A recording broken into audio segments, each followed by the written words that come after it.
वसुदेवसुतं देवं कंसचाणूरमर्दनं देवकी परमानन्दं कृष्णं वन्दे जगद्गुरुं गुरुब्रह्मा गुरुविष्णु गुरुदेवो महेश्वर गुरु साक्षात् परब्रह्म तस्मै श्री गुरुवे नमः. I welcome everyone who are in the temple as well as who are in the line at Jai Durga temple over here on the study of Shrimad Bhagwat Gita, which we carry out on every Saturday morning, 10 o'clock.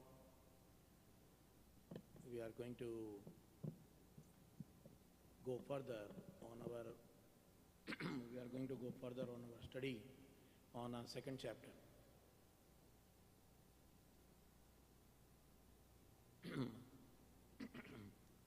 We were on the 52nd shloka, which was related to moha, the word moha kalilam, and that was a topic which we are discussing for over 2 weeks now. Last week, because of some reason, we could not stream this pravachan, but there is a recording, and I hope it will be put on the line for the people who missed it. So, yadate moha kalilam, this was the sloka. Yadate moha kalilam buddhir vyatitarishyati tadagantasi nirvedam srutavyasya srutasya cha. This was the sloka. It was telling us about moha kalilam, and the word moha has been used, misused, reused in various ways, and various schools of thoughts have thought about it and interpreted it in different way. And after the interpretation, they have also thought about how to handle it, whether it is good or bad for the life, how to face it. And we talked about those schools of thoughts, and we understood that moha, we have to do the tarishyati, means we have to swim through it. We cannot keep sitting on the bank of the swamp. Kalilam, it is a marshy land, it is swamp, it is a quagmire. That is what the moha is told us. So we cannot just keep on one side of the bank. What it means, that we cannot refrain from doing any work. We have to do the karma. We cannot run away from doing a karma. So that was number one. We cannot run away from doing the karma. We have to do, because we are embodied soul. We are embodied creatures, and that is why we have to make sure that we work. Otherwise, we cannot live. Then we understood also that we cannot bypass it. Like there is nowhere that we can avoid it and we can go from the side of it. So we cannot bypass it. That is the second level. We cannot just avoid it. And we cannot get a ride. Sometimes we say that, okay, if you cannot bypass it, if you have to go through it, then you take a ride. And taking a ride means what? Taking a ride means taking help of something which can swim through it, which can float over it, like a boat, like a raft. So in the moha kalilam, we cannot do that. We have to go through it ourselves. We cannot take a ride. Taking a ride, in an example, is nothing but the guru part. That is where we were also talking. That understanding and taking help of someone to handle the moha, somebody who has already resolved the problem of moha in their life. And we understood that we can get a guideline, we can get a guidance from them, but we cannot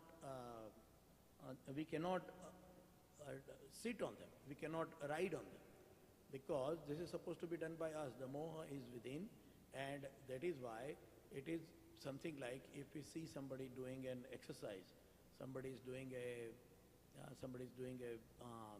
workout, will not help to improve my health, to improve my body. It will not make me a good muscle person. Just by watching someone, we cannot make ourselves a good person.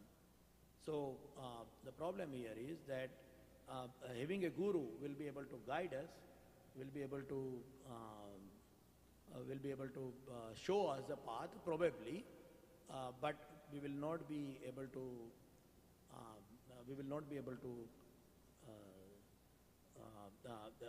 remove the moha from our own mind, from our own greed and other things will not be resolved just by reading those books.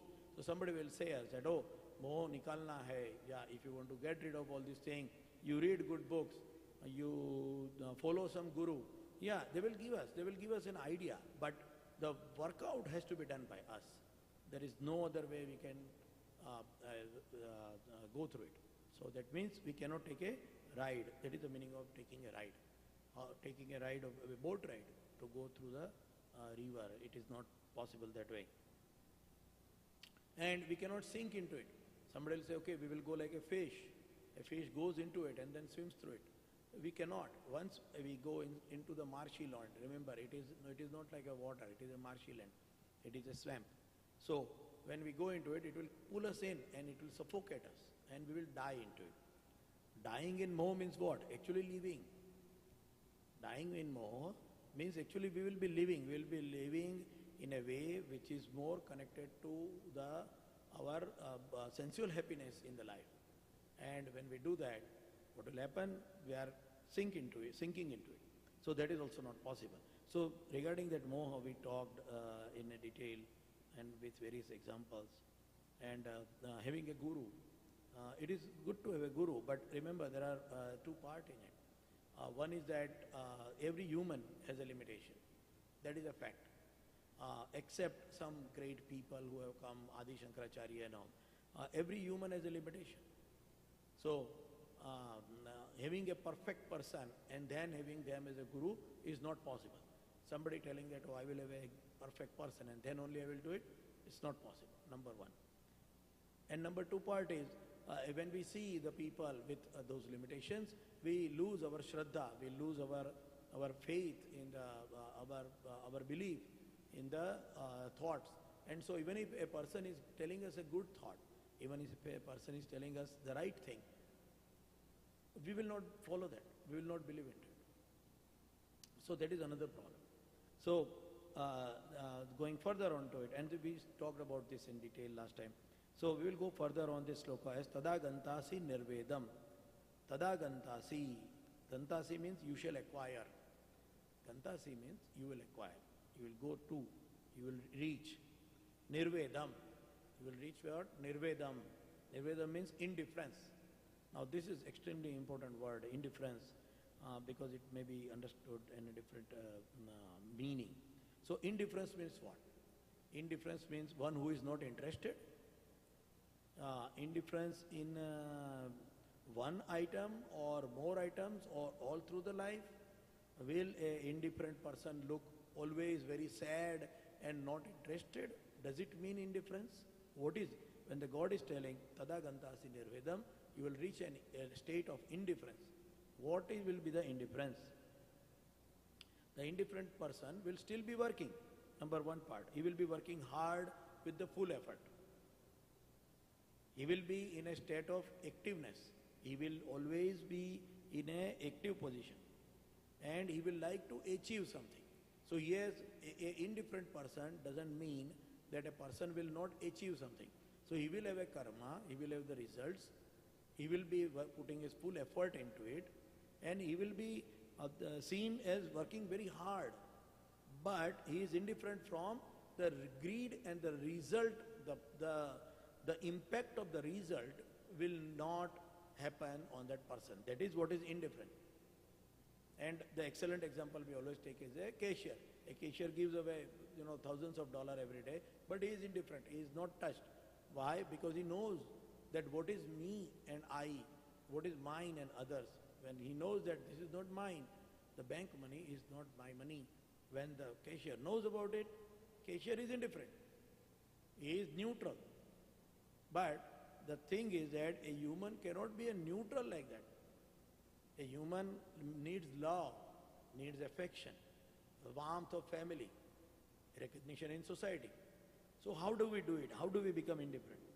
So indifference is a quality. It is not related to any object. Because there are some people who are indifferent in one area or different area. One or the other area. So a person can say, yeah, I am indifferent. I am indifferent to this object, or I am indifferent to this situation. A person can say that I am indifferent. But when we say indifferent, that means it should be the inherent quality. It should be imbibed inside ourselves, and that quality will be achieved through the yogastha, as we talked around 3 shloka before. When we understand ourselves, when we understand our relationship with the outside world, we understand the purpose of our birth, and we understand what I am actually. I am not the body or the senses or what. Then our buddhi will become sharper, and then that buddhi will make us indifferent to those things which are connected with the moha. That is the mechanism. So it is not connected to the object or any situation, it is connected to the inner state of a person. And we talked about that as a hydrophobic. We took the example of the hydrophobic shoes. Hydrophobic shoes are indifferent. They are not, although it's a very crude example, physical example, but it is not touchable. It does not get impacted by the water. And we can do this by connecting with the yoga. The next word is Shrota Vyasa Shrutasya. This is a very important part, because what happens that God is, it is interesting to see that God is talking about not present but also future. The future, because what will happen? Today we may not have a moha or aspiration for something, but if the things change, we may develop aspiration. We may develop a greed, we may develop a moha for it. An example will be,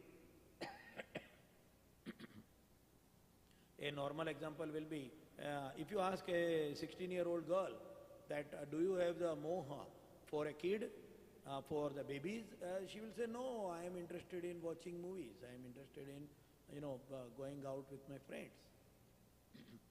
But when the kid becomes older, it becomes a woman and gets a baby, now they develop the moha. So,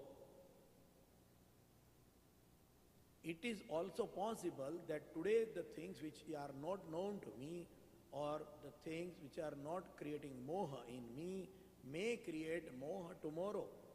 So, Shrota Vyasa Shrutasya, whatever are already heard of, and whatever you are going to hear in future, both these things will not be impacting you.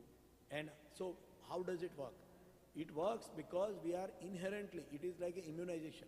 We develop an immune so that no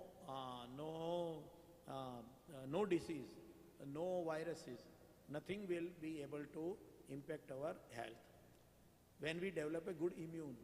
So indifference here is nothing but a psychological state where we develop an immune towards any kind of moha which are related to the present objects or situation and which may arise in future.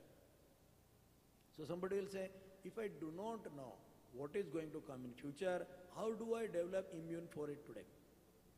And this is very interesting thing. Even in our medical sciences also we see, they give us the flu shot. They say that, okay, this year it may be, this will be the versions, so whatever old flu viruses were there, we make the vaccine for it and we give you the vaccine. But they do not know what will be the future version of the flu viruses, and so they cannot immune us. And that is why we have to take flu shots every year, twice, fall and spring. So in a similar way, but those diseases which we already know, like smallpox, we take it once and then it is for all, because we developed the immune for it. Srotavyasa Srutasya means today and in future, if we should not develop moha, is to develop an immune, to develop a method in mind, to develop an attitude towards the life and towards who I am. A example is how a washerman trains a donkey. Dhobi, we call this a dhobi kehte hain, the washerman in the old time. If there is a washerman, his donkey has died, so what washermen do, that washerman collects the clothes from the whole village and they wash it on the river bank and then they return it back to the people. That is how nobody had a washing machine like what you have today in every home almost. So suppose there is a washerman and this washerman is collecting the clothes and putting on the back of a donkey and then takes the donkey to the river bank and then they do the cleaning of the clothes. Now in this whole situation, what happens that suppose the donkey died. Donkey has a less life, so donkey will die after say 8, 10 years or 12 years. Now the washerman brings another donkey. Now the donkey is trained. The donkey is trained to go to every home, and every home who has got the clothes will put the clothes in a bag, in a small guttery, and they will put it on the back of the donkey and just beat once, and the donkey will go to the next door, There is nobody who is guiding the donkey.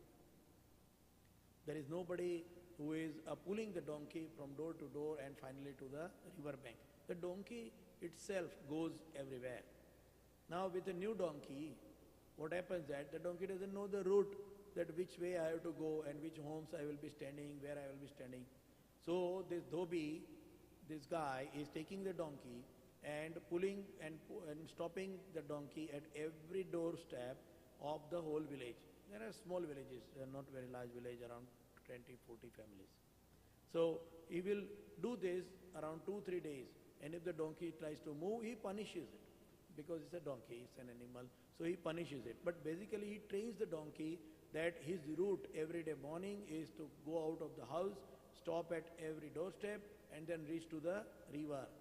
And then once the clothes are cleaned, he will put the load of the clothes and again beat the donkey once, give a whip. So donkey now knows that I have to go to my home back. The donkey is like a pre-programmed robot. He has an attitude. He will not change their attitude. Once he is trained, even if there are new homes created in the village or like that, he will stop at every doorstep. In other words, any change in situation will not impact the donkey's behavior. Donkey is going to. So we have to train our mind. What it means is that we are not trained for it.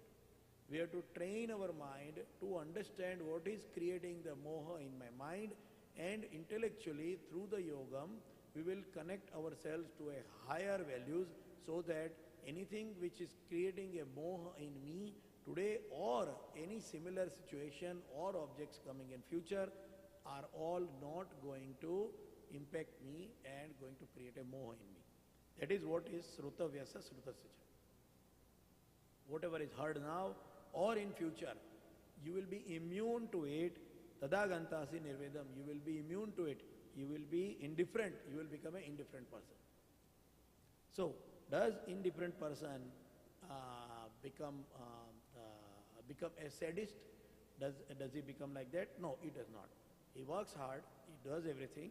And so, it is also telling us here that leaving the world is not the method to get indifferent. By leaving the world, we cannot become indifferent. Because even if we go to the jungle, we will be still having the greed of the things which we have already seen. Or even in jungle, there will be things which we will be seeing new, and we will develop a greed for it. So getting a indifferent psychology is the solution to it. We will go to the next shloka here, 53rd shloka of our second chapter. Shruti vipratipanna te yada sthasyati nischala samadhavachala buddhis tada yogamavapsyasi. Shruti vipratipanna. Shruti vipratipanna. Not allured by the fruitive actions of the Vedas. Te means you or your. Yada sthasyati nischala. Sthasyati remains. When your nischala, steadfast, when you be a steadfast, nischala, about Shruti Viprati the fruity sections of the Vedas, you will not be allured. Then Samadha Vachala Buddhis. Then you will have a Samadha in divine consciousness. Samadhi, it is very parallel word as Samadhi. Samadhi means Sama Adi.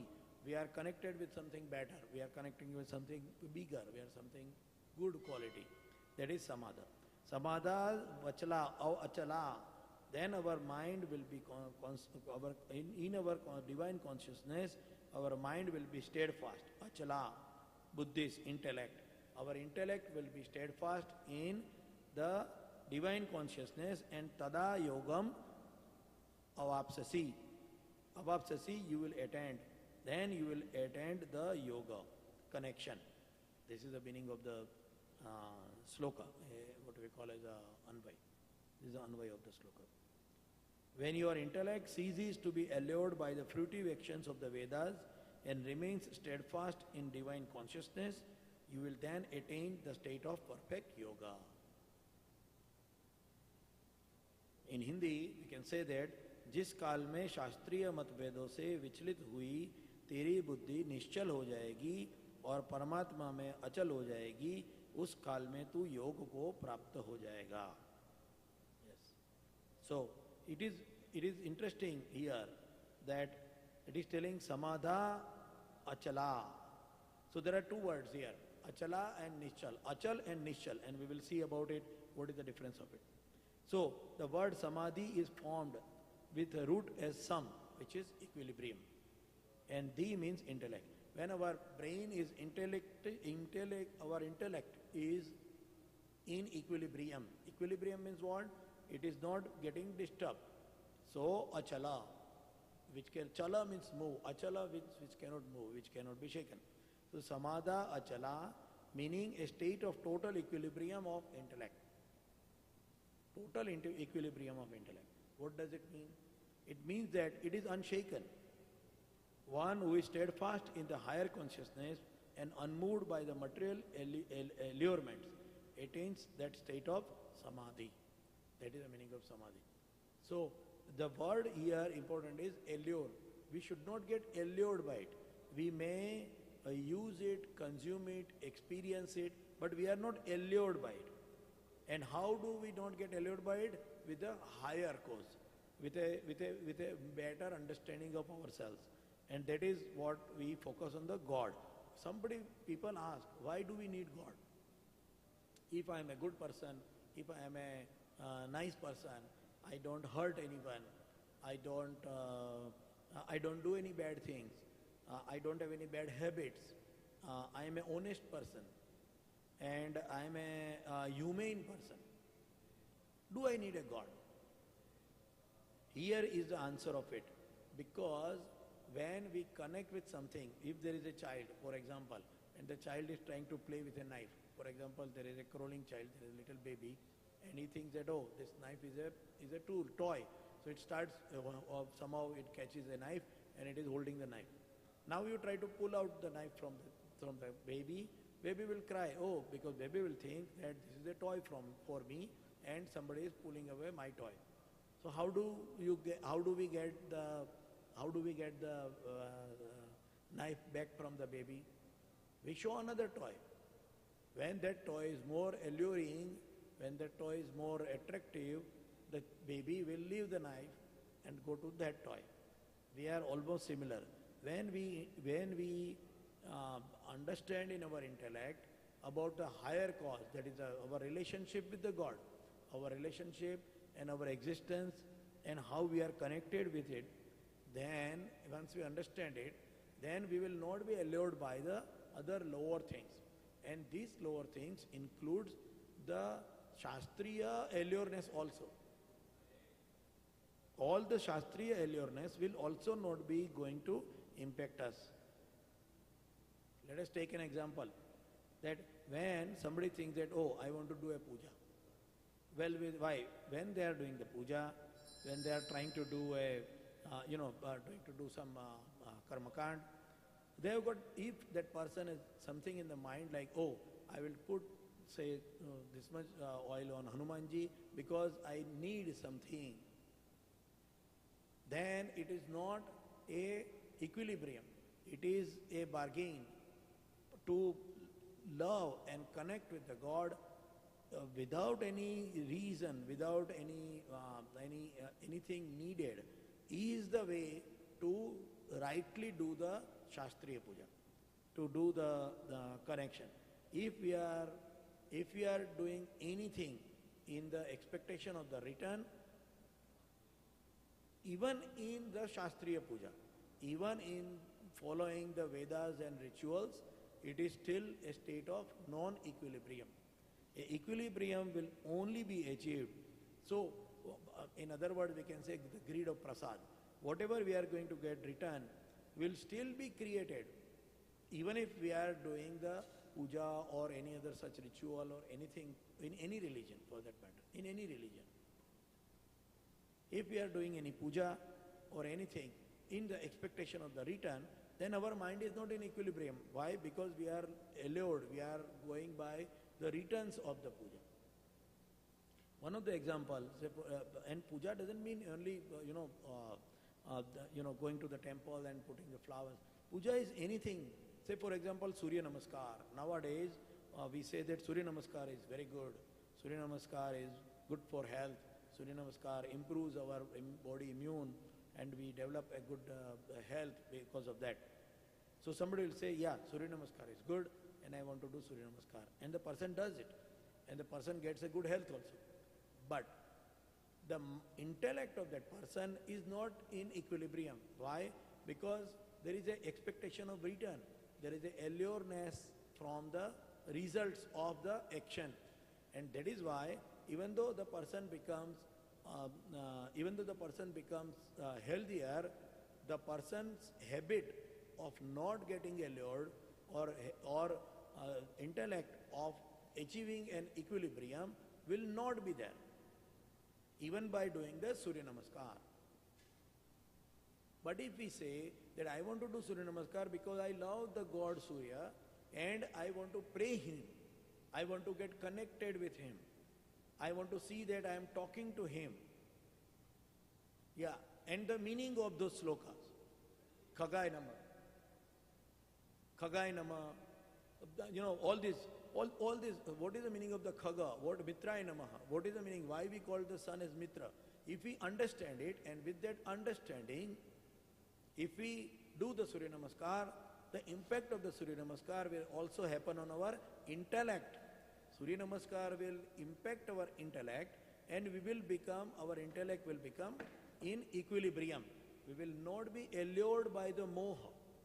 So, doing the same puja of Surya Namaskar is going to give me not only the good health, but also try to develop my intellect into a equilibrium. This is what it means. That is why the God told clearly that not allured by the fruitive action of the Vedas. Veda means Shastra. Shastras always give us a fruitive action. Any karma will give us a fruitive action. If we do a karma, the karma will give us a result. It will be a fruitive action. But not getting allured by any fruit. The example which we took of the donkey in the first part of the shloka, that when we are habitual of not getting allured by anything, even the Vedas, who are giving us the method of puja and karma kand and all, we will not be even allured by it. Because when we are allured by that, the purpose of our becoming intellect in equilibrium is not served.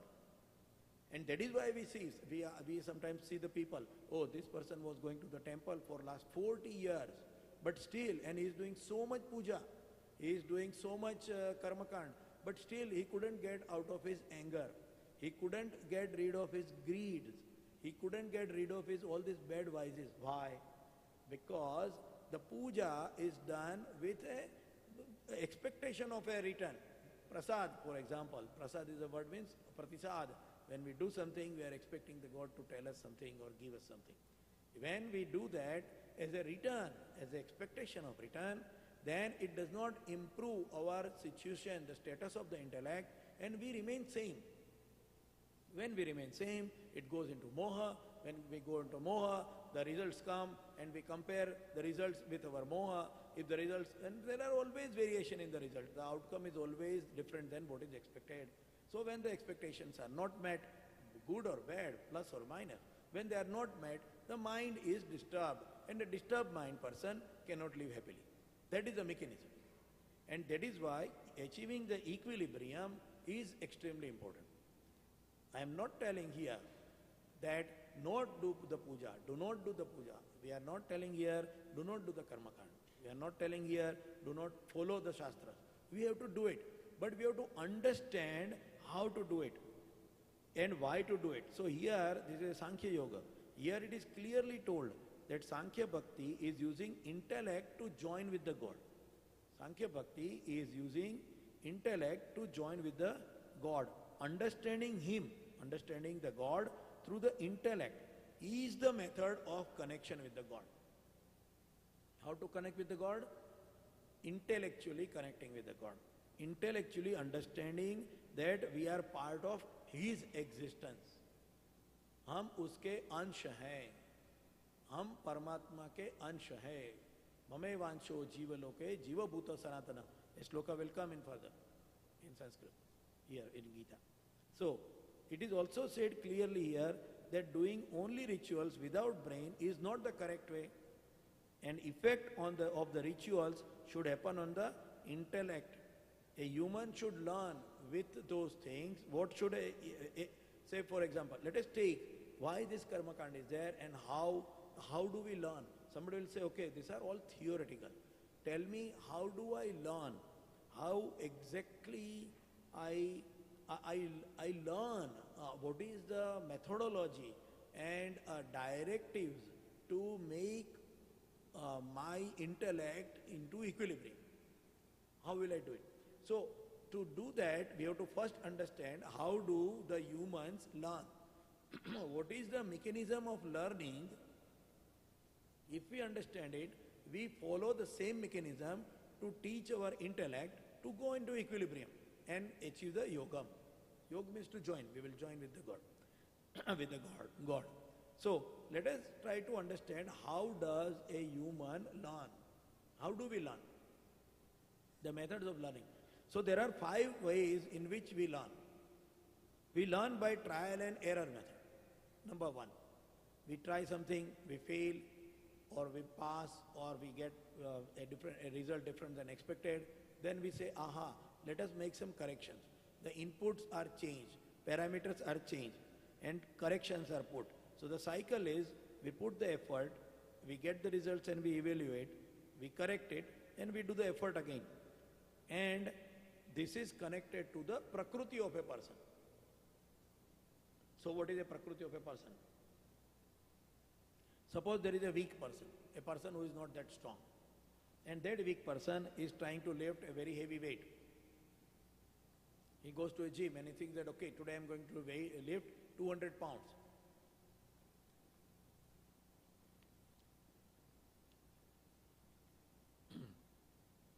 In whatever way the person thinks about it, changes the methods, can that person lift the weight?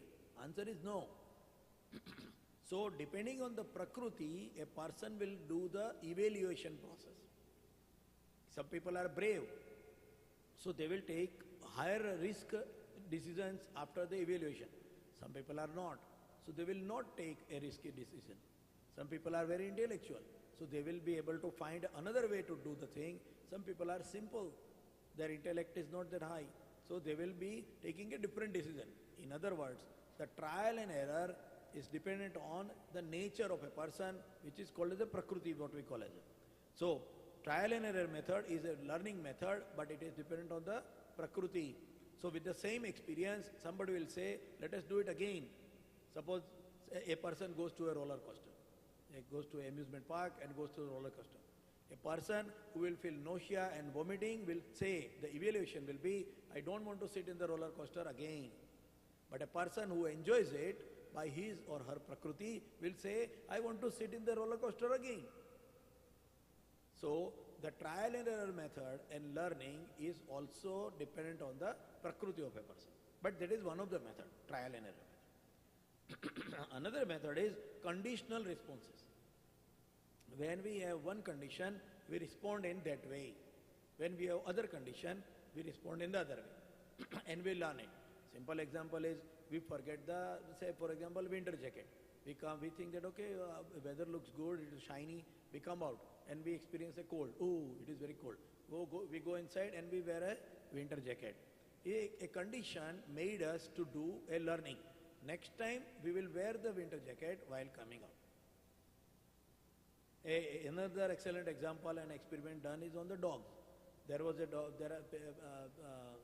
the scientists have done this experiment.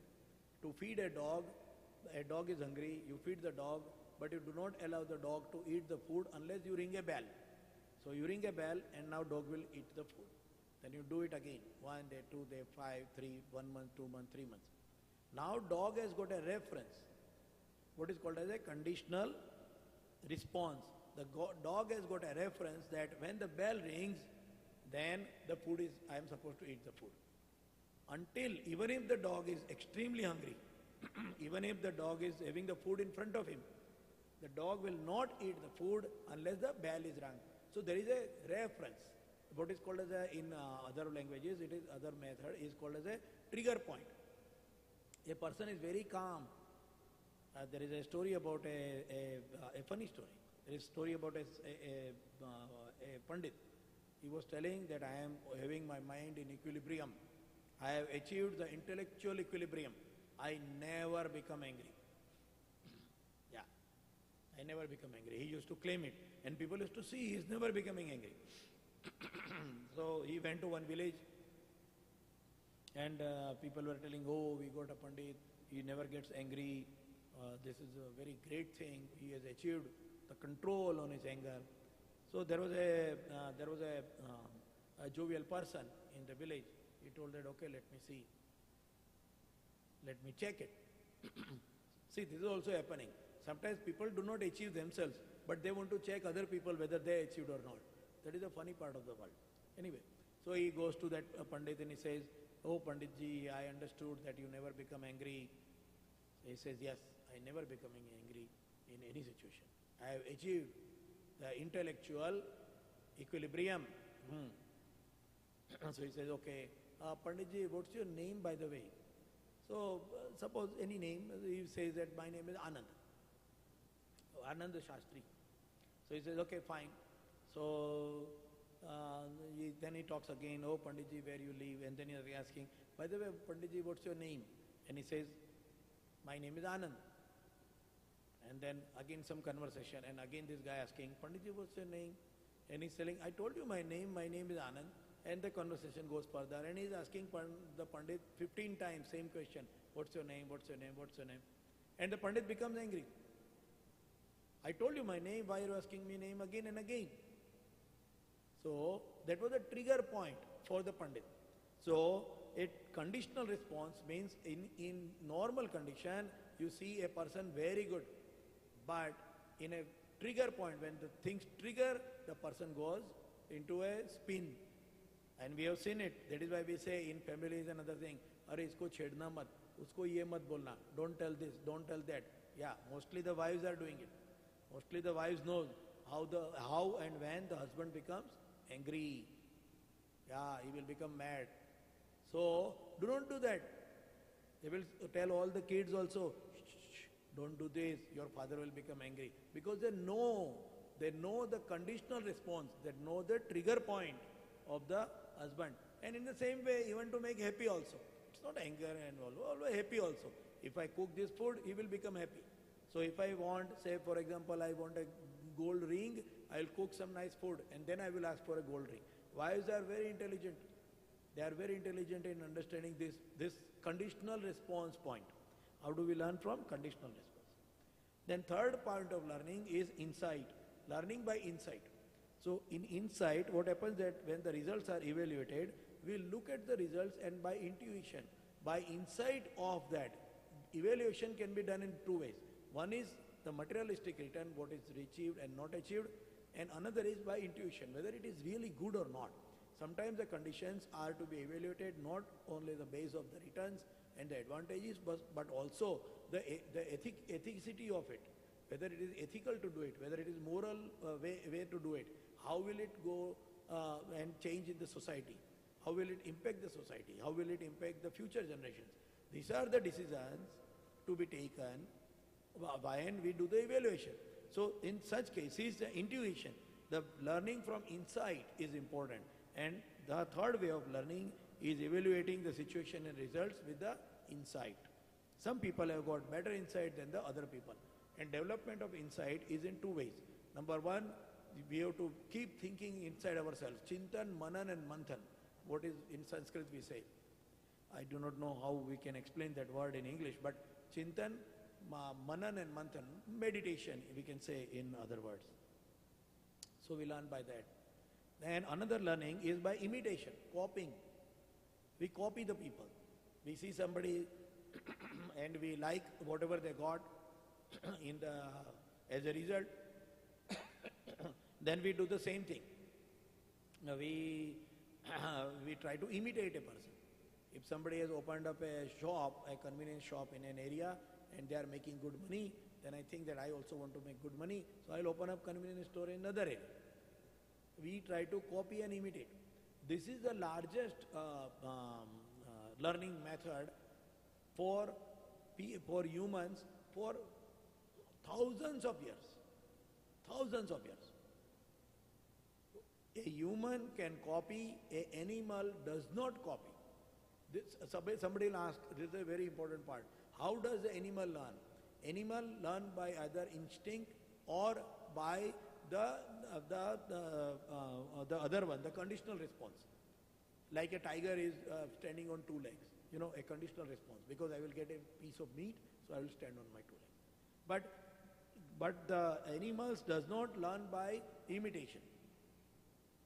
When a tiger is jumping on a deer and killing it, all the deer see it for thousands of years, but they never thought that, okay, we are 100 in number, we have got all the horns, and if a tiger comes, we can all 100, go and dash into the tiger, and tiger will run away. It hardly happens. Generally never happens. Why? Because they cannot copy. The way the tiger is fighting, they do not copy that let us fight in the same way. They go by the instinct. Tiger means run away. So even if there are 1,000 deer and there is only one tiger, all those 1,000 deer will never retaliate because they go by the instinct. But human learns by copying. Human learn how the bird is flying, and we made the aeroplanes with the wings. Yeah, we made the wings. We copied everything from the Prakriti, we copied. And we are still copying it. We are trying to see, we evaluate it, whether we can copy this, whether we can copy this. And we copy it, and then we go further. Science has mainly done all the inventions through the method of copying, the human has done. And then trial and error, so it is a combination also. By copying, learning by imitation. And one another way is learning by transfer training. In other words, one person has learnt it and they explain to the other person, a human being. Because both are human being, a other person can learn the same technique. And this thing is nothing but the whole education system. The teachers are trained, and then the teachers train the students. So, one person is trained, and that person is doing what is called as a transfer training. Transfer of the training means transfer of the knowledge and experiences to the other person, like a ready dish. The person need not to go through the trial and error method, the person need not to look into insight, but they just copy it. And this works for masses. If we want, say, 5,000 accountants, the way to get 5,000 accountants is by education, by training. And in this training, there are other subsections like visual, oral conversation, and all those technology part. But overall, it is transfer of training. So these are the 5 ways we are learning. Now, why we talked about these 5 learning methods? Because when we are doing the intellectual, remember we were talking about the samadha achala, and we were talking about the alluring of the Vedas. When we are doing any karma kand, whenever we are doing it, try to learn from these 5 methods. Try to learn, try to understand what it means rather than simply हाथ जोड़ के बैठ के आंख बंद करके बैठना. Try to understand from it.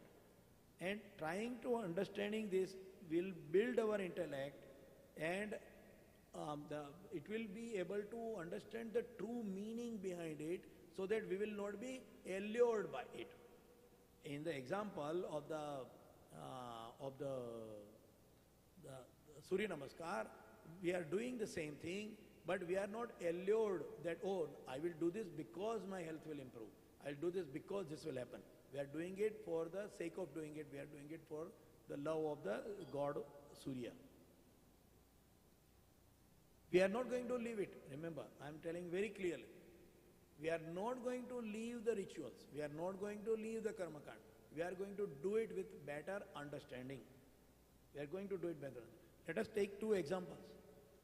We see that on the Lord Shiva, on the God Bhagwan Shiva, we have got that pot on the top, which is dropping one by one drops. 1 drop, 2nd drop. Slowly, continuously dropping. We are dropping the water on the Shiva Lingam. We are dropping the water on Shiva Lingam. Why? Why do we do it? Now there will be Puranas, there will be stories, they will say, oh, you should put water and this and that. So if we have to put water, why not to put a complete pot of water continuously? Why not to put a tap on the top of it and just keep the tap open so it will just gush of water below? Or some people will say that, oh, it will be a lot of waste of water. Okay, then put a pump and just circulate the water. So there will be no water waste. Why it is drop by drop? The reason is because Bhagwan Shiva is the God of wisdom, God of knowledge. Shiv Bhagwan Gyan ke Devta hai. And how does the Gyan, how does the knowledge, how do we understand as the best? Drop by drop.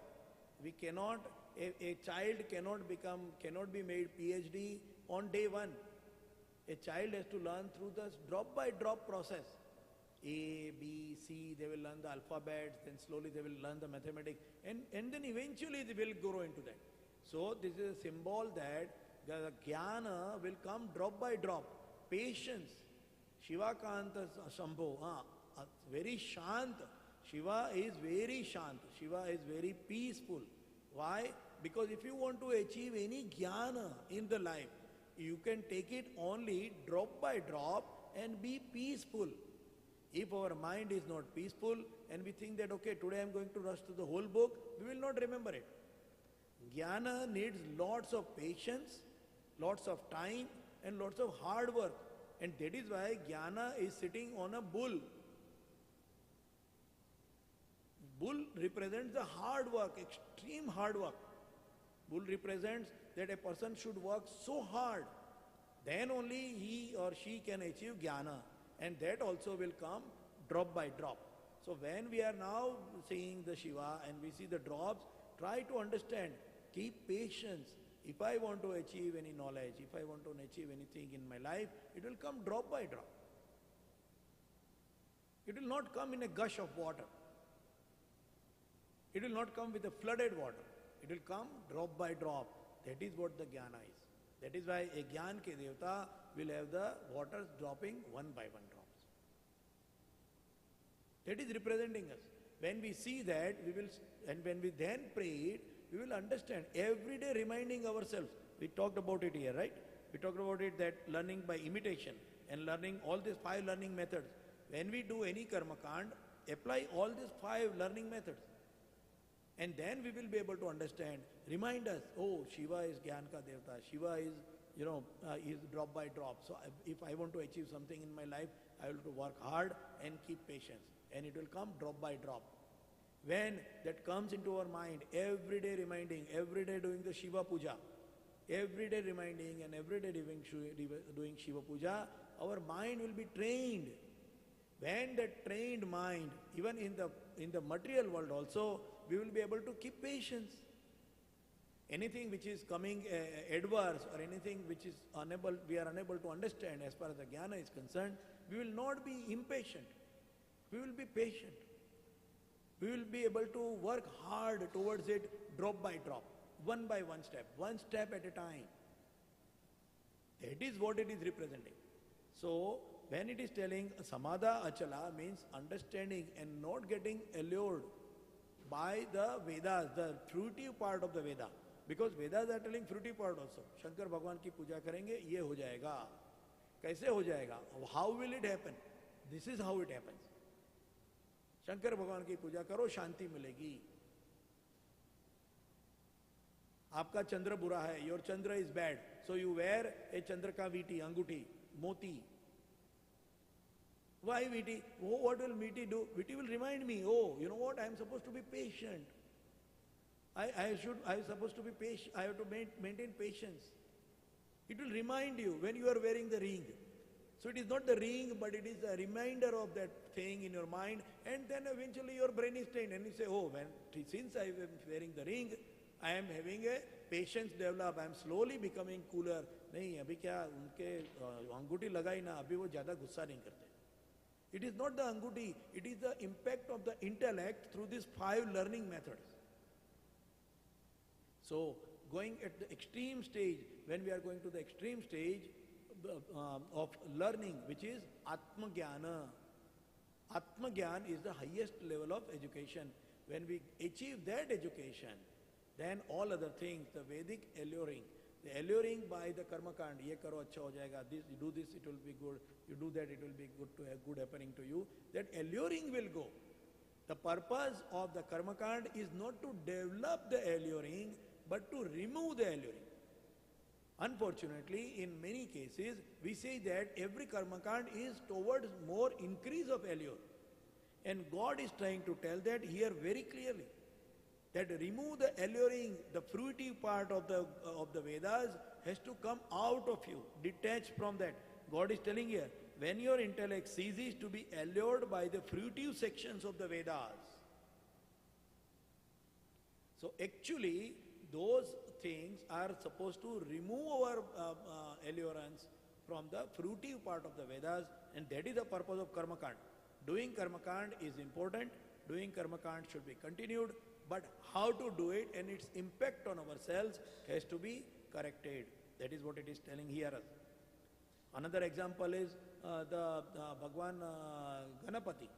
We put the flower of hibiscus on, and we say that, oh, you know, Rakta Gandha Anuliptangam Rakta Pushpai Supujitam in Ganapati Atharva Shirsham, we say that. Rakta Gandha Anuliptangam Rakta Pushpai Supujitam. We have to put a Rakta Pushpa. Rakta means red. So we say, okay, we will put the hibiscus flower to the Ganapati, and we say that we have prayed it. What it means? Ganapati means the king. Ganoka Pati, the leaders, the people who represent the nation. In other words, representation of the nation. And how can you do the puja of a nation? By giving your blood, by working hard. The nation, the patriotism needs blood. We are all happy and comfortable here because there are people putting their blood on the borders of the nation. So when you want to serve the society, when you want to serve the nation, you are supposed to put your jivana pushpa, the flower of your life with a rakta. That is what is rakta gandhano liptangam rakta pushpai supujidam. So when we put the hibiscus flower at the feet of the Lord Ganesha, we are committing, I will be a patriotic person. I am ready to shed my blood for the purpose of the nation. That is a commitment. When we pray like that, we will be developing more better patriotism in our children and ourselves. That is what it means. In other words, what I want, we can keep on continuing because Karmakand is a long list and we can keep understanding all those. But point is that when we do the Karmakand, don't get allured by the fruitive actions, but get into connection and development of intellect into a equilibrium. That is the purpose of the our rituals. That is exactly how it is. And that is why we say Rakta Gandha Anuliptangam in case of Ganapati. And in every ritual, this is the reason. The development of intellect, the stability, the steadfastness of the intellect is the purpose, is the actual result expected out of all this karma kanda, all these rituals. Expected result is not the fruitive action of the karma kanda. That is what God is telling here very clearly. So, and it is difficult. So can everybody do this? Are everybody that much intelligent and intellectually stable and strong to do that? Is it applicable to everyone? These are the questions going to come. So when we come next Saturday, we will meet again at 10 o'clock and we will think about this. That is it, this theory, this whole thing, is it applicable to everyone? Some people intellect is different than other people. Their prakriti is different. How does this apply to every level of intellect? And that we are going to discuss next time. So till then, I wish everyone a good weekend, and we will meet again on next Saturday at 10 to 11 at Jai Durga temple here. Vasudeva Sutam Devam Kansa Chanuramardanam Devaki Paramanandam Krishnam Vande Jagadgurum Guru Brahma Guru Vishnu Guru Devo Maheshwara Guru Sakshat Para Brahma Tasmai Sri Guruve Namaha.